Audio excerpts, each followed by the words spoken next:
저희가 신앙생활을 하면서 가끔은 이런 생각을 하게 되는데요. 여러분들 어떠신지 한번 생각해 보셨으면 좋겠어요. 안 좋은 상황에 놓이게 된 주변의 다른 사람들을 지켜보면서 왠지 나에게는 저런 일이 일어나지 않을 것이라는 막연하고 초긍정적인 생각, 믿음이 아닌 것 같지만 왠지 믿음 같은 것이 작동될 때가 있습니다. 그런데 여러분 어떠세요? 그렇던가요? 아니죠. 남녀노소 지위고하를 막론하고 이런 안 좋은 일들은요, 사람을 가리지 않고 찾아옵니다. 예수님 믿고 따르는 우리들에게도 눈앞이 캄캄해지는 차가운 현실의 문제는요, 예외 없이 밀어 닥칩니다. 그때 우리들 마음이 많이 어렵게 되죠. 오늘 함께 볼 아주 유명한 오병이의 사건의 배경을 들여다보면요, 누구나 예상 가능한 쉬운 상황에서 일어난 일이라기보다는 어려운 상황 가운데 일어난 일입니다. 그래서 먼저 오병이어의 기적이 있기 전에 예수님의 제자들이 어떤 상태였는지, 어떤 상황 가운데 있었는지 알아보면 좋을 것 같은데요. 먼저 오늘 본문은 아니지만 누가복음 9장 1절, 2절 그리고 6절 말씀 함께 보며 상황을 한번 지켜보도록 하겠습니다. 읽겠습니다. 시작. 예수께서 12 제자를 불러 모으사 모든 귀신을 제어하며 병을 고치는 능력과 권위를 주시고 하나님의 나라를 전파하며 앓는 자를 고치게 하려고 내보내시며 제자들이 나가 각 마을에 두루 다니며 곳곳에 복음을 전하며 병을 고치더라. 아멘. 자, 지금요, 예수님께서는 제자들에게 전부 다 예수님께 보내심 받아서 전도 여행을 다녀온 상태입니다. 다녀왔어요. 지금 선교 갔다가 지금 도착한 거죠. 유대 지역의 곳곳을 다니면서 복음을 전하고 병 고치는 사역을 하고 돌아온 겁니다. 그리고 그 사역 가운데 있었던 열매들로 상기되어서 기쁨으로 돌아와서 주님한테 이제 사역 보고를 하고 또 주님도 기쁘게 그들을 맞아 주십니다. 후에 이들은 예수님과 함께 벳세다로 이제 이동을 하죠. 그곳에서 사역으로 쌓인 피로를 풀고 다음 사역을 위해 힘을 가지려고 한 것이죠. 그런데 쉬려고 간 벳세다 지역에 군중들도 쫓아오게 됩니다. 그때 예수님께서는요, 싫은 내색 하나도 안 하시고 찾아온 그들에게 말씀을 전하시고 또 제자들과 함께 그들의 병을 고쳐주셨습니다. 그리고 10절과 11절 말씀인데요. 우리 한번 오늘 말씀 시작절인 말씀을 읽도록 하겠습니다. 시작. 사도들이 돌아와 자기들이 행한 모든 것을 예수께 여쭈니 데리시고 따로 벳세다라는 고을로 떠나가셨으나 무리가 알고 따라왔거늘 예수께서 그들을 영접하사 하나님 나라의 일을 이야기하시며 병 고칠 자들을 고치시더라. 자, 지금 예수님께서 잠시 피하러 가신 곳에 사람들은 계속해서 인산인해를 이루는 상황입니다. 아마 이제 평소에 예수님이 계신 곳이라면 익숙하게 볼 수 있는 그런 풍경인 것이죠. 그런데요, 이 가운데 문제가 생겼습니다. 우리 12절 말씀 함께 읽겠습니다. 12절입니다. 시작. 날이 저물어 가매 12 사도가 나와 여짜오되 무리를 보내어 두루 마을과 촌으로 가서 유하며 먹을 것을 얻게 하소서. 우리가 있는 여기는 빈들이니이다. 자, 아마도 은혜의 말씀과 예수님의 사역으로 시간 가는 줄 몰랐던 것 같습니다. 그러면서 이제 날이 어두워졌어요. 그리고 늦게까지 있을 줄 몰랐던 것인지 먹을 것이 없었던 상황에 놓여지게 되었습니다. 지금 어떤 상황이냐면요, 예수님과 함께하는 자리, 예수님의 회복과 치유가 능력이 임한 자리 가운데 결핍이 생긴 것입니다. 여러분 보이세요? 여러분 어떠십니까? 아무렇지도 않으신가요? 저만 충격적인 거죠. 자, 보세요. 예수님의 말씀의 은혜를 사모하여 모인 자들과 제자들도 주님을 도와서 열심을 다해서 사역을 했습니다. 무엇보다 하나님의 아들이신 예수님이 함께 계셨습니다. 자, 그러니까 하나님의 말씀과 예수님의 임재와 그리고 예수님의 기적이 일어나고 있는 이 자리 가운데 문제가 생겼다는 것입니다. 생긴 이 문제가 우리들 보기에는 참 이해가 되지 않는 것처럼 보여요. 그런데 생길 수 있다는 것입니다. 무슨 말입니까? 이 땅 가운데 우리가 육신의 몸을 입고 살고 있기에 우리에게도 이 결핍의 문제가 밀어 닥친다는 것입니다. 예수님을 믿는다고 하더라도요. 즉 예수님 잘 믿는 사람들이 은혜 받고 좋은 날을 보내다가 어느 날 현실의 문제가 쿵 하고 밀어 닥칠 때가 있다는 겁니다. 그때 이런 영적 괴리감이 찾아오게 되는 거예요. 예수님 잘 믿었는데, 신실하게 하나님 안에서 열심을 다해서 살았는데 왜 이런 문제가, 이런 결핍의 문제가 생기는 것인가? 왜 내 사업이 절벽에 부딪혔는가? 왜 이런 관계의 문제들이 생기는 것인가? 왜 육신의 질병의 문제가 생기는 것인가? 왜 내 자녀에게 문제가 생기는 것인가 하는 이 영적 괴리감에 빠지게 된다는 것입니다. 지금 제자들도 마찬가지입니다. 그런데 그들은 이런 상황에 어떻게 반응하고 있는지 한번 살펴보기 원하는데요. 아주 간단했습니다. 그들은요, 합리적으로 반응합니다. 합리적으로. 자, 뭐라고 얘기했나요? 그들은 12절에서 무리를 보내어 두루 마을과 촌으로 가서 스스로 먹을 것을 구하도록 하라는 것입니다. 이들의 방법이 꼭 나빠 보이지는 않습니다. 합리적으로 보이죠. 지금 이 모임이 저녁까지 스케줄이 되어 있었던 집회도 아니고 뭐 주최 측에서 음식을 주겠다고 했던 모임도 아니었기 때문이죠. 더욱이 이곳에 몇 명이 있었나요? 남자만 5,000명이라는 겁니다. 그러면 카운트 안 된 여자들과 아이들까지 추산해 보면요, 거의 10,000명이 넘는 그런 인원이, 어마어마한 인원이 이곳에 있었던 것이죠. 음식을 마련한다고 하더라도 뭐 여러분들 음식 많이 해보셨으니까 얼마나 준비하는데 오래 걸리겠습니까? 그러니까 준비하는 데만 하루를 넘게 준비해야 하는 것이죠. 다시 말해, 지금 그들의 끼니를 해결하는 것은 사실상 불가능한 것입니다. 더욱이 제자들의 상황은 어떻습니까? 예수님이 보낸 전도 여행에서 이제 막 돌아왔어요. 성교 여행에서 이제 마치고 돌아왔다는 것이죠. 기진맥진하여 체력이 바닥난 상태였습니다. 그 피곤한 몸을 가지고 예수님께 나온 백성들을 섬기는 사역을 한 것이죠. 체력이 바닥났을 것입니다. 아무리 성령 충만해도요, 피곤한 건 피곤합니다. 새벽기도 나와서 우리가 성령 충만함으로 주의 말씀 듣는 거 너무 좋지만 새벽기도 끝나고 나면 피곤합니다. 저만 그런가요? 네. 자, 그럴 때 참 힘들어요. 또 이렇게 충만하다고 하더라도 피곤하면요, 또 일하기도 싫습니다. 제자들은 지금 그런 상태였습니다. 아마 제자들이 속으로 그런 생각도 했을지도 모르겠습니다. 병도 고쳐주고 말씀도 가르쳐주고 했는데, 자, 우리 먹을 거 챙겨줘야 되는 거 아닌가? 그러면서 우리가 먹을 것까지 이들에게 챙겨줘야 하는 것인가? 그런 인간적인 생각을 했을 수도 있습니다. 오해하지 마십시오. 저희 목회자들 챙겨달라는 얘기 아닙니다.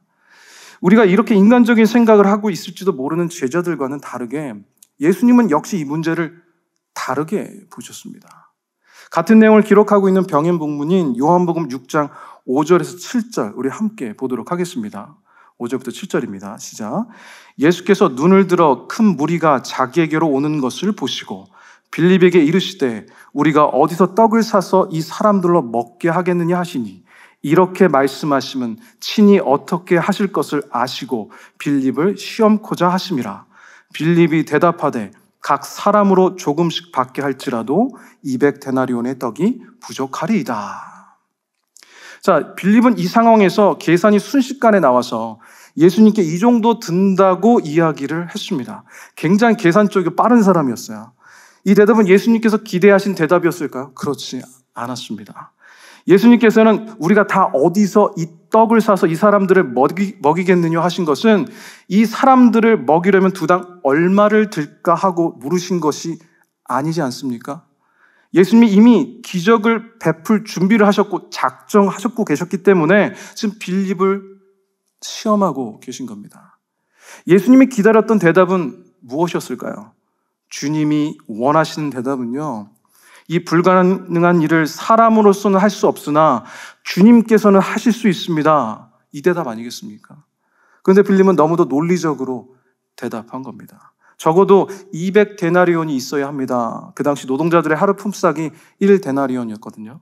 그럼 200데나리온은 금액은 이야기한 것은 문제를 해결하기 위해서 이야기한 것이 아니죠. 안 된다고 이야기하는 것입니다. 지금 빌립은 예수님께서 예수님 좀 현실 감각이 떨어지시네요. 왜 이렇게 세상 물정 모르시냐며 약간 돌려서 이야기하고 있는 것입니다. 우리도 이런 빌립의 모습을 가질 때가 있지 않습니까? 하나님의 말씀을 대할 때 너무 이상적이라면 너무 비현실적이라고 그 말씀에 대해서 평가하고 받아들이지 않습니까? 그러니까 안 된다는 거예요. 너무도 빠르게 너무도 급하게 주님의 말씀을 잘라버리는 우리의 모습, 있다는 겁니다. 그러나 주님이 말씀하실 때 하나님의 사람은요, 하나님의 뜻을 찾아야 합니다. 왜 불가능한 말씀을 지고 하고 계실까요? 왜 비현실적인 말씀을 지고 하고 계시냔 말입니다. 그것은요, 불가능을 가능케 하는 능력을 보이시기 위함이었습니다. 주님은 말씀으로 세상을 창조하셨습니다. 여러분 믿으십니까? 주님이 말씀하시면 그대로 됩니다. 여러분 믿으십니까? 주님이 말씀하시면 상황이 변합니다. 여러분 믿으십니까? 주님의 말씀에 귀 기울이시고 그 음성에서 하나님의 뜻을 찾고 주님의 능력을 기대하는 이 저녁 되시기를 주님의 이름으로 축원합니다. 오늘 본문으로 다시 이제 돌아가서 이제 13절 말씀 다시 볼 텐데 우리 13절 말씀 함께 또 읽도록 하겠습니다. 시작. 예수께서 이르시되 너희가 먹을 것을 주라 하시니 여짜오되 우리에게 떡 5개와 물고기 2마리밖에 없으니 이 모든 사람을 위하여 먹을 것을 사지 아니하고서는 할 수 없사옵나이다 하니. 자, 무리들이 지금 각자 알아서 먹게 하자는 제자들의 제안을 완전히 뒤집으시고 뭐라고 말씀하고 계십니까? 너희가 먹을 것을 주라라고 해서 불가능한 명령을 지금 하고 계십니다. 저 서두에 잠깐 얘기 나누었지만 지금 이들을 먹이는 건 불가능한 일이었습니다. 남자만 5,000명, 아이들, 여자 포함하여 좋기 10,000명이 넘는 인원이었기 때문이죠. 김밥 한 줄이 요즘 얼마인지 아십니까? 한 3불 정도 되죠. 그래서 한 줄씩만 줘도 한 3만 불 정도가 아니죠. 3만 불이라는 것이죠. 배불리 먹였다고 성경은 기록하고 있는데 그러면 한 줄 가지고는 부족하니까 2줄은 먹여야 되지 않겠습니까? 그럼 한 10만 불 정도가 필요하다는 이야기입니다. 지금 예수님은 은행 계좌에 한 몇십만 불 있는 사람처럼 말씀하고 계시는 거예요. 그러니까 그 돈이 있다고 한들 음식 재료를 사고 만들고 인력도 없고 시간도 없는 것이죠. 부족한 불가능한 상황입니다. 사랑하는 기도자 여러분, 하나님의 명령은요, 우리가 어떻게 바라봐야 할까요? 우리는요, 하나님의 명령을요, 믿음으로 해석할 수 있어야 합니다. 하지만 예수님께서 이들에게 너희가 먹을 것을 주라 라고 명령하신 것은 너희가 이 사람을 먹을 것을 다 책임지라는 뜻이 아닙니다. 그것은 보시다시피 그들의 능력 밖의 일이었어요. 그들을 책임지는 것은 하나님이 하시는 것입니다. 그래서 우리가 사역하면서 자꾸 이것을 이제 착각하는 것이죠. 그래서 분노도 있고 번아웃도 오고 그러는 거 아니겠습니까? 우리 인생의 문제도 그렇습니다. 자꾸 우리가 다 책임지려고 할 때마다 우리는 계속해서 낙심을 경험할 수밖에 없는 것이죠. 그래서 저희가 살림 사역 가운데 살림을 늘리고 개편하면서 살림지기가 부족하니까 하실 만한 분들께 이제 전화 드리고 계속 부탁드리는 거 아니겠습니까? 그러면 하나같이 마치 준비한 대사를 외우듯 안 한다고 못 하겠다고 똑같이들 얘기들 하시더라고요. 왜 그럴까요? 본인들이 책임질 능력이 안 된다고 부담된다고 하시는 거예요. 하지만요, 지금 예수님은 책임지라는 것이 아니라 전달자가 되라는 것입니다. 그러니까 축복을 흘려보내는 축복의 통로가 되라고 말씀하고 계신 겁니다. 축복의 생산자, 축복을 주시는 분은 누구십니까? 하나님이신 줄 믿습니다. 우리는 그저 그 축복의 전달자 되는 겁니다. 주님은 섬김의 자리에 부름받은 우리가 하나님이 되라는 것이 아니라 하나님의 축복을 전하는 전달자가 되라는 것입니다. 자, 저를 한번 따라해 보시겠습니까? 나는 하나님의 축복의 전달자입니다. 네, 여러분들은 하나님의 축복의 전달자인 줄 믿습니다. 전화하면 제발 노라고 하지 마세요.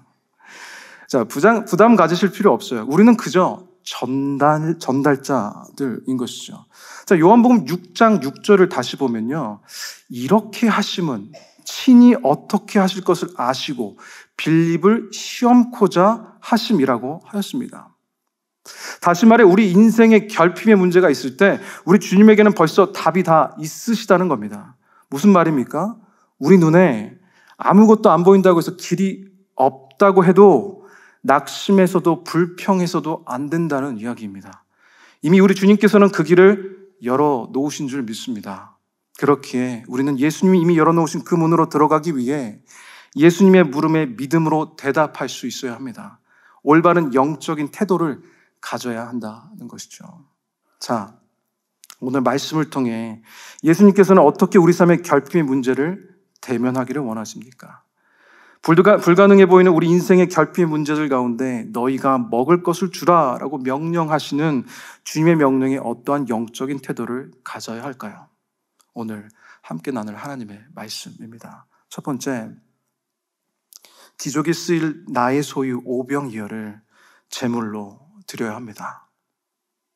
우리 병행 부문이 요한복음 6장 9절 말씀 다시 한번 읽도록 하겠습니다. 읽겠습니다. 시작.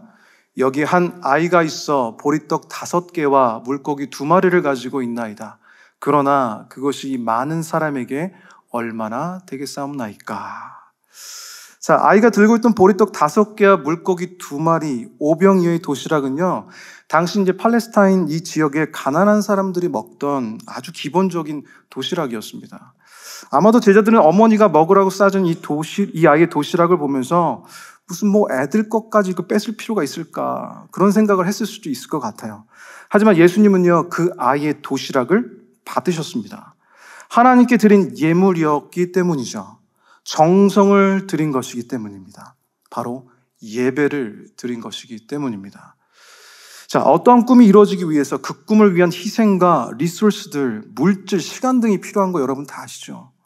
인류 구원의 꿈을 이루기 위해 예수님 무엇을 하셨습니까?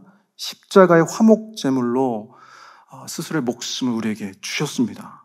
그런 것처럼 정성으로 드리는 나의 소유의 오병이어의 제물을 하나님께서는 받으신다는 것입니다. 드려진 예물 자체에 힘이 있어서가 아닙니다. 우리가 어떤 값진 것을 주님께 드린다고 한들 그것이 어떤 힘이 있겠습니까? 이것은 그 예물이 드려질 때의 능력이 되기 때문입니다. 그러니까 주님께 드려진 예물이 능력이 있다는 거죠. 오병이어의 도시락이 기적의 씨앗이 되었던 것은 드렸던 아이가 기쁨으로 정성으로 주님께 드렸기 때문이었습니다. 이 아이가 만약 자기 혼자서 이 도시락을 먹었다면 아무 일도 일어나지 않았을 겁니다. 하지만 이 도시락을 기쁘게 주님께 드리니까 기적의 재료가 된 것입니다. 전 이 아이만 이 도시락을 가졌었다 생각하진 않아요. 남자만 5,000명이었고 또 아이들과 여자들도 있었겠죠. 그러나 그 중에서 이 아이만 기쁜 마음으로 드린 겁니다. 그것은 예수님의 행하실 기적의 재료가 되었습니다. 그래서 그 아이가 드린 도시락은 하나님의 말씀에 기록된 것이죠. 작은 것이라도 기쁘게 드리는 사람을 하나님은 사용하시고 그에게 축복을 주십니다. 그런데요, 보세요. 이 아이가 기쁨으로 드린 이 오병이어의 도시락을 통해 아이만 축복받은 게 아닙니다. 함께 있던 다른 자들도 복을 받았다는 것이죠. 이것이 하나님의 복의 원리입니다. 이것이 영적 원리라는 것이죠. 이런 복을 흘려보내는 우리가 되었으면 참 좋겠습니다. 기적을 경험하기 위해 드려야 되는 것에 또 너무 부담스러워하지 마세요. 또 박 목사 오늘 드려야 된다고 하는데 뭘 드려야 하나, 또 속으로 부담 갖지 마시고요. 중요한 것은 뭡니까? 기쁨으로 드린 예물입니다. 감사로 드린 제물인 것이죠. 내게 주신 것이 너무 감사해요. 기쁨으로 드리는 제물이요. 그럴 때 우리들의 인생에 이미 해답을 가지신 주님이 그 축복의 길로 기적을 경험하는 자리로 우리를 인도하실 줄 믿습니다. 이 아이는 아마 자신이 드린 도시락으로 기적을 행하신 예수님을 기억하며 살 거예요. 예수님이 그의 인생의 실제가 된 인생, 그런 인생을 살게 된다는 것입니다. 결핍 해결의 복과 영적인 복 모두를 받게 된 것입니다. 하나님은 가진 자를 통해서 일하시는 것이 아니라 드리는 자를 통해서 일하십니다. 드려야 주님이 쓰십니다. 그래야 상급이 있습니다. 주님이 원하실 때 기쁨으로 드리는 자들 되시기를 주님의 이름으로 축원합니다. 다시 말해 기쁘게 드리는 헌신이 지금 처해진 결핍을 돌파할 열쇠인 줄 믿습니다. 봉사와 헌신의 자리로 기쁨으로 나아가실 수 있기를 다시 한번 주님의 이름으로 축원합니다. 자, 제자들 보기에 하찮은 오병이어였어요. 그렇죠? 아이에게는 그러나 최선의 것이었습니다. 하찮은 것이었지만 주님께 드린 최선은요, 기적의 시작이 됩니다. 혹 여러분 인생 가운데 드리지 않은 오병이어가 있는지 살펴보시고 여러분의 최선을 주님께 드리는 이 저녁 되시기를 바랍니다. 어려움과 결핍의 때는 주님께 받기만을 구해야 할 때가 아닐 수 있어요. 우리는 주님께만 달래기만 하죠. 어렵고 결핍이 있을 때, 문제가 있을 때. 근데 오히려 그때는요, 내 인생이 드리지 못한 오병이어를 드려야 할 때인지 모르겠습니다. 기쁜 마음으로 차고 넘치게 해주실 그분을 신뢰하고 드릴 수 있기를 예수님의 이름으로 축복합니다. 자, 두 번째입니다. 주님의 일에 우리가 동참할 때 삶의 결핍이 채움 받습니다. 주님께 동참할 때.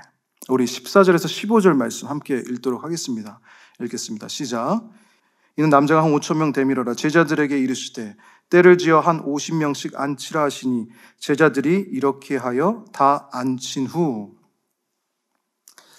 자, 지금 식사 자리가 마련되었습니다. 그런데 음식이 없다는 게 문제인 것이죠. 근데 중요한 것은 이들이 처음부터 믿음이 없는 이들을 다른 곳에 보내자고 했던 이제 제자들의 모습을 우리가 주목해 봐야 합니다. 그런 그들에게 근데 주님께서 굳이 그들에게 부르셔서 믿음이 없는 제자들을 사용하셔서 명령하셔서 너희가 가서 그들을 먹이라 하시며 그들을 식사 대형으로 앉히신 것입니다. 이것은 무엇을 의미할까요? 우리는 문제를 놓고 도망갈 수 없다는 겁니다. 우리 문제는 우리가 해결해야 된다는 거예요. 즉 주님은 우리와 함께 문제를 해결하기를 원하신다는 것입니다. 보세요. 예수님 혼자서도요, 이 문제 해결 못 하셨을까요? 광야에 있었던 이스라엘 민족들에게 주신 만나 여러분들 알고 계시죠? 그래서 예수님께서 그냥 그 자리에서 하늘에 감사 기도를 올려드림으로 만나를 내리게 하셨어도 될 것 같지 않습니까? 그게 훨씬 더 쉬워 보이고 효과적으로 더 나을 것 같습니다. 그런데 굳이 제자들을 시켜서 하시는 일에 동참시키신 것이죠. 굳이 오병이의 도시락을 쓰시고 굳이 이들에게 명령하셔서 사람들을 앉히시고 식사 준비를 마치신 겁니다. 여전히 음식은 없지만요. 이것은 주님께서 우리를 축복을 흘려보내는 축복의 통로로 그분의 일에 동참하는 자로 쓰신다는 것입니다. 제자들은 어쩌면 불만이 생겼을지도 모를 것 같아요. 모르겠습니다. 아니 너무 힘든데 이들은 어떻게 먹이시라고 하시는 거야 하면서 자신들의 상황과 환경을 챙겨주시지 않는 예수님을 그분께 서운했을지도 모를 것 같아요. 그런데요, 예수님의 명령에 따라 그분의 일에 동참하는 그 일에 동참하는 이들은 오히려 섬기는 자리에서 그들의 결핍이 채워지는 체험을 하게 됩니다. 그러니까 예수님의 방법은요, 줄 때에 채우시며 낮아져 섬길 때에 높여주신다는 겁니다. 지금 예수님은 그것을 가르쳐 주시고 계시는 겁니다. 오히려 탈진할 것 같은 완전히 비어지는 상황에서 그들은 오히려 체험받음의 축복을 받은 것입니다. 여러분, 인생의 가장 위기의 때가 가장 축복의 시작이 되는 줄 믿습니다. 주님의 일에 동참하는 것은 우리를 위한 축복의 자리로의 초대입니다. 사랑하는 기도자 여러분, 응하시겠습니까? 주님께서 부르시면 가시겠습니까? 아멘 하셔도 됩니다. 자, 그분이 부르신 자리에서 결핍이 있을지언정 주님의 말씀에 순종하며 나아갈 때 주님의 축복의 시작이 되는 줄 믿습니다. 자, 예수님이 이 불가능해 보이는 주님의 말씀에 우리는 어떤 영적 자세를 가져야 하는가? 마지막입니다. 세 번째, 축복의 미래를 먼저 보고 믿음에 감사를 합니다. 축복의 미래를 먼저 보고 믿음에 감사를 합니다. 그러니까 forward-looking faith를 가지라는 얘기죠. 자, 16절 말씀 함께 보도록 하겠습니다. 16절 말씀입니다. 예수님께서 떡 5개와 물고기 2마리를 가지사 하늘을 우러러 축사하시고 떼어 제자들에게 주어 무리에게 나누어 주게 하시니. 자, 여기서 축사는요, 유대인들의 가장들이 아버지들이 식탁 앞에서 하는 아주 평범한 감사 기도를 뜻합니다. 지금 예수님께서는 5,000명을 대표로 해서 이 대가족들을 대표해서 감사 기도를 하고 있는 것입니다. 그런데 문제는 음식이 없다는 것이죠. 여기서 예수님께서 하신 감사는요, 다른 감사와 차원이 다른 감사입니다. 그러니까 보통 일반적인 감사를 한번 생각해 보십시오. 감사할 게 있을 때 감사하지 않습니까? 지금 예수님의 감사는요, 아직 일어나지 않은 미래의 은혜와 축복을 영의 눈으로 보고 감사를 믿음으로 미리 선포하고 있는 것입니다. 자, 세상의 감사는 이미 있는 것에 감사하는 것인데, 과거 지향적이죠. 과거에 있었던 일을 기억하여 감사하는 것. 올 한 해 동안 있었던 것을 기억하여 감사합니다. 그러나 예수님의 감사는요, 미래 지향적입니다. 즉, 믿음의 감사. 이것이 우리 그리스도인이 해야 하는 감사인 것이죠. 주신 은혜와 축복을 기억하는 것도 감사이지만 앞으로 주실 은혜가 더 클 것을 믿고 절망 같은 현실 속에서도 감사를 선포하는 것입니다. 지금 결핍의 중심 가운데 예수님의 감사가 우리가 가져야 할 영적인 올바른 자세인 줄 믿습니다. 자, 우리 대부분의 사람들이 많이 힘들다고 이야기들 하십니다. 그런데 왜 힘들까요? 세상적으로 감사하려고 하니까 힘든 겁니다. 감사할 게 있으면 하겠다 하는 것이죠. 과거에 감사할 것이 있어서 지금 내게 있는 감사할 거리가 있어서 감사한다. 그것은요, 너무 당연한 것입니다. 그저 현실에 보이는 것과 일어난 일에 대한 자연스러운 반응 정도가 되겠죠. 물론 이렇게도 못하시는 분들이 있으시겠지만, 하지만 믿음의 감사는요, 다릅니다. 믿음의 감사는 아직 이루어지지 않는 축복의 미래를 영의 눈으로 먼저 보고 선포하는 것이죠. 이런 미래지향적인 믿음의 감사는요, 영적인 세계에서 엄청난 힘이 있습니다. 하늘의 보화를 끌어오는 힘이 있어요. 마치 오병이어가 12광주리가 남는 기적이 생겼던 것처럼 믿음의 감사의 선포는요, 하늘의 하나님의 능력을 내 삶에 끌어내리는 능력이 된다는 것입니다. 우리가 믿음으로 2000년 전에 예수님의 십자가의 사건이 내 인생의 사건이 된 것처럼 보이지 않는 영적인 세계에서 우리의 믿음의 감사를 통해 우리들 인생을 위한 하늘의 보화가, 하나님의 능력이 우리 삶으로 이 믿음의 감사를 통하여 끌어내려져 우리 삶에 임한다는 이야기입니다. 믿음의 감사의 선포는요, 그런 삶은요, 불평, 불만에서 자유한 삶인 줄 믿습니다. 사단은 끊임없이 우리에게 공격하고 우리 마음을 유혹합니다. 미혹하죠. 어떤 상황에서도 불평만 내세우는 사람들이 너무도 많지 않습니까? 어떻게 저럴까? 저렇게 기가 막히게 불평을 내어놓을까? 하는 사람들 있지 않습니까? 만약 여러분 주변에 그런 사람이 없다면 여러분 자신을 한번 돌아보셨으면 좋겠어요. 우리가 하나님께 주신 것들이 너무 많은데 그것이 보이지 않아요. 그런데 이 믿음의 감사는요, 이 감사로 인생을 채우면요, 우리가 사단의 유혹과 미혹에서 자유할 수 있다는 겁니다. 사단이 틈을 찾을 수가 없다는 것이죠. 여러분 가정으로 돌아가셔서 이 믿음의 감사를 여러분 자녀에게 선포하시길 바랍니다. 여러분 남편에게 선포하십시오. 여러분 아내에게 선포하시고 여러분 사업장에 선포하시길 바랍니다. 자, 오늘 예배 가운데 함께 이렇게 선포하셨으면 좋겠어요. 주님, 오늘 이 저녁 가운데 은혜의 축복을 주심에 감사합니다. 내 문제 해결해 주심에 감사합니다. 내 육신의 아픔 걷어가 주셔서 감사합니다. 내 자녀의 문제 해결해 주셔서 감사합니다.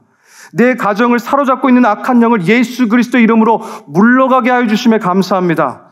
나를 하나님 나라와 예수 그리스도의 복음의 일꾼으로 복을 흘려보내는 자로 살게 하여 주심에 감사합니다. 일어나진 않았지만 우리가 믿음으로 고백할 수 있다는 것이죠. 내 삶이 여전히 낙심의 자리에 있지만, 아직 내 삶의 문제는 해결되지 않았지만 우리가 믿음의 감사를 통하여 내 삶의 선포함으로 하나님 나라에 있는 하나님의 능력이 끌어져서 이 삶에 임하여 축복이 임하는 삶으로 바꿀 수 있다는 이야기입니다. 지금 불가능해 보이는 문제가 내 앞에 놓여 있지만 내가 가진 건 오병이어밖에 없지만 이 문제를 해결하기에 턱없이 모자라지만 신실하신 주님께서 해결하실 줄 믿습니다. 이렇게 기도하는 것입니다. 이런 감사가 있기를 예수 그리스도를 축복합니다. 자, 마지막으로 17절 말씀 보겠습니다. 17절입니다. 시작. 먹고 다 배불렀더라. 그 남은 조각을 12바구니에 거두니라. 아멘. 자, 그 인생에 불가능해 보이는 이 결핍의 문제가 어떻게 됐습니까? 해결됐습니다. 할렐루야.